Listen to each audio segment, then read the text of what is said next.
is it that many times we block ourselves and we use these words almost like we're in a trance, like we're sleepwalking through life, that we find ways to cancel out our dreams? And I think that but is a dream killer. That a lot of things that we want to do, a lot of places we would like to go, a lot of things we would like to experience, and we just stop at but, and we build a case. In fact, I was reading something the other day that talked about but. It says but is an argument for our limitations, and when we argue for our limitations, we get to keep them. See, but will cause you to procrastinate, but will cause you to hide out behind fear, but will cause you to come up with all type of excuses that you can validate your inaction and not acting on your dream. And right now, more than ever, people need to look for ways to live their dream. People need to look for ways to make it on their own. There is no such thing as job security. There's no such thing as a storm-proof or tragic-proof life. There are no guarantees today, ladies and gentlemen. The illusion is gone. There was a time when we graduated from high school, you were told, go to college and get out, and you go and work for a corporation for 30 or 40 years. They'll give you a gold watch and you'll retire. Special announcement, that day is gone. So instead of people living in fear, feeling stressed out, feeling powerless, feeling like victims, I think it should be a time that we need to begin to look at ways that we can become an active force in our own lives. Look at ways when we can decide to take charge of our own destiny. Look at ways when we can decide to design a life of substance and begin to truly live our dreams. And it's time for people to decide, I'm ready to get on with my life. See, there are no problem-free moments. Always something there to build a case on why you can't move on, why you can't grow to the next level, why you can't begin to manifest your greatness, why you can't begin to live life on your terms. Always something there to block you, to keep you where you are, and keep you from beginning to develop your true greatness. Always some fear. How do we handle it? And I'm saying that if you've been hiding out behind but, if you've been using the fact that you don't have enough money or you don't have the education, take it head on. Go get the education. I was saying to a guy the other day who was saying, I said, how old are you? He says, 47 years old. I said, your sister tell me that you can't read. He said, that's right. I said, why? Well, you know, I didn't go to school. I said, excuse me, how old are you? I'm 47. 47? Yes. And you can't read or write? Yes. Have you ever heard of adult school, adult education? Have you decided that you should learn how to read to begin to expand your world? Why are you using that as a racket? Why don't you decide now that you're going to expand your world, that if other people can learn, you could learn too? Well, it's hard for me. Have you been and sit in a class yet? Have you signed up yet? No, I haven't. See, a lot of people say no, ladies and gentlemen, to things, and they don't even know what they're saying no to. They haven't even challenged themselves. He hasn't even gone to sit into a class and say, teach me how to read. Instead, it's been easier for him to go through life, he thinks, trying to play a whole con game, pretending he knows how to do something that he doesn't know how to do. And you know what? Most of us go through life like that.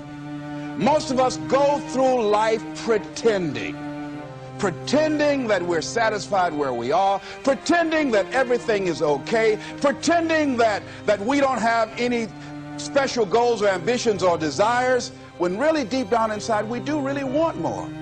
But if you look at our behavior, if you judge based upon what we do, that really will tell you some true stories about people, because you have to judge a tree by the fruit it bears, not the fruit that it talks about. See, a lot of people pretend that they want more out of life, but all you have to do is watch their actions.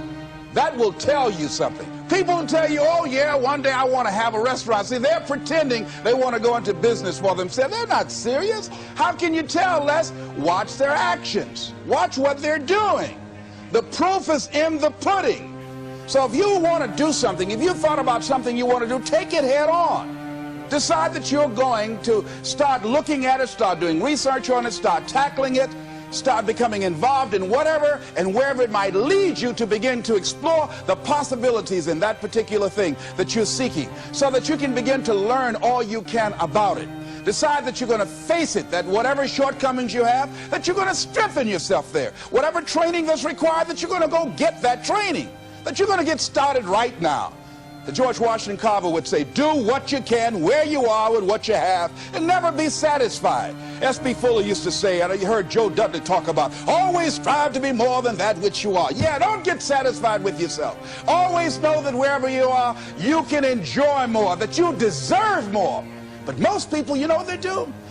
Most people go through life quietly and safely, tiptoeing to an early grave. Find out what it is you want and go after it as if your life depends on it. Why? Because it does.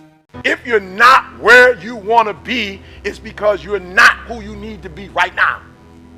And dreaming and hoping is not going to change your situation. I'm not saying there's anything wrong with dreaming. We'll talk about that. I'm not talking about, not having a vision. You have a vision, but listen to me. You are where you are because of who you are. And if you're going to get somewhere else, you're going to have to change something. I'll never forget. I'll never forget the day I was like, yo, I'm ready. Like, for real, I'm ready to go global. I'm ready to change people's lives. I will never forget the day I was like, woo, I'm ready to take my game to a whole other level. I remember, now you got to remember, I'm a man of faith. And so I was praying and I heard it. It was crazy. I heard it. I was like, all right, what books do I need to read? I'm ready. What conference do I need to go to? I'm ready.